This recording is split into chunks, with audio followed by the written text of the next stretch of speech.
In this video, I'll show you how to use Grok for research. Start by signing in to your Grok account. Once you're logged in, open a new chat and think about the topic you want to research.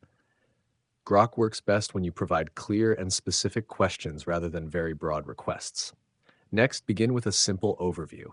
For example, ask Grok to explain a topic, summarize an industry, or provide a beginner-friendly introduction. This helps you build a foundation before moving into more detailed research. After that, ask follow-up questions to explore specific areas. If you're researching a company, you might ask about its products, competitors, business model, market position, or recent developments. If you're researching a technical topic, ask for explanations, examples, advantages, disadvantages, and common use cases.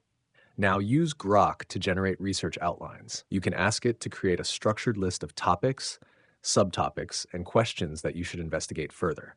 This can help organize your research process and ensure you don't overlook important areas. Next, ask Grok to compare options. For example, you can request comparisons between software tools, business platforms, technologies, products, or services. Comparisons often make it easier to evaluate alternatives and identify key differences. After that, request summaries of complex information. If you've collected notes, reports, or documents, paste the content into Grok and ask for a concise summary, key takeaways, or an executive overview. Now, use Grok to brainstorm additional research questions. As your understanding grows, ask what topics, risks, opportunities, trends, or challenges you should investigate next. This helps expand your research beyond your initial assumptions. Next, verify important information using trusted sources. While Grok can help you gather ideas and explanations, you should always confirm critical facts, statistics, financial information, legal details, and other high-stakes information using reliable primary sources. After that, ask Grok to help organize your findings. You can request tables, summaries, categorized notes, action items, or study guides based on the information you've gathered.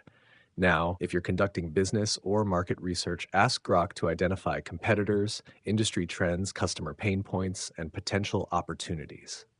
If you're doing academic or technical research, ask for explanations of concepts, methodologies, and terminology. Finally, continue refining your prompts. The more specific your questions become, the more focused and useful Grok's responses will typically be. And that's it. You've successfully learned how to use Grok for research. If you found this tutorial helpful, make sure to subscribe to Learn Mode Lab for more tutorials.